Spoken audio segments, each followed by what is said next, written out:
Hello there, Matt. We've recently learned that the UK banned Huawei from taking part in the construction of the 5G network.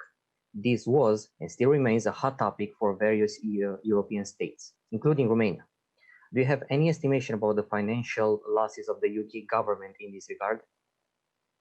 Well, we did some research that looked at what the economic impact would be of restricting Huawei in the UK, and we modelled our assumption on a complete ban in the UK's 5G mobile network, which we found would delay the rollout of 5G by 2 years and cost the economy £6.8 billion in terms of lost productivity benefits. Wow. This doesn't include, of course, the cost to the individual mobile operators of having to actually replace that Huawei equipment, which they themselves have estimated to be as much as £2 billion. So overall, a very big economic impact. I see, I understand. Besides that, how do you believe this measure will impact the end consumer or the mobile subscribers from England?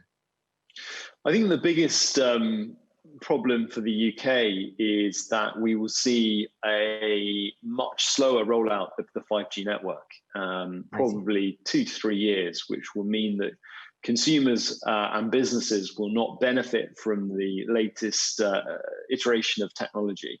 Ultimately, it's going to slow down the arrival of 5G, which means that all of the use cases that go with that end up being pushed back.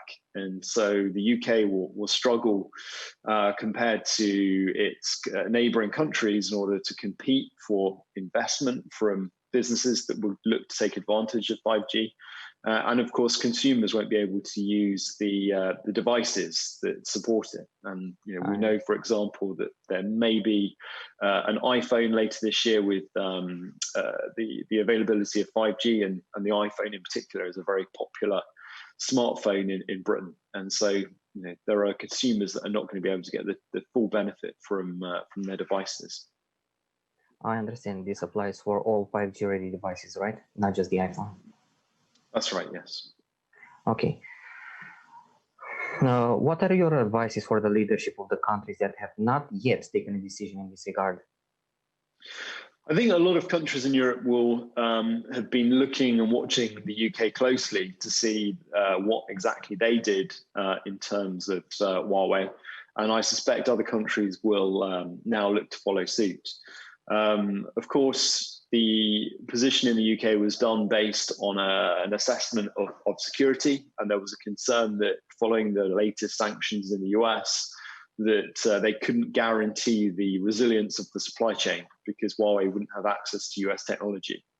I think other countries will probably look to make similar decisions. I think they need to obviously factor in the impact of this decision, but also the need for a healthy ecosystem of suppliers in the market. I understand. Thank you for the answer. Also, do you believe that such a measure will delay the 5G technology implementation in the UK?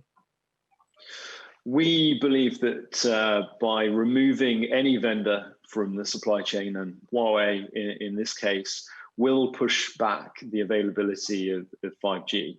The operators will be spending time, instead of rolling out 5G, they will be spending it replacing the equipment in the network. And we think that will probably delay the rollout by at least 2 years. The government say maybe even as much as 3 years. So quite a big impact on the sort of the widespread availability of 5G. The operators have already deployed in a number of cities. What I think we'll see is the speed at which they reach more cities will slow down. And also the infill, being able to densify the networks in the cities where they've already deployed, will take much longer. I understand. Thank you for the answer. Well, that was everything we had to ask. Thank you very much for your answers.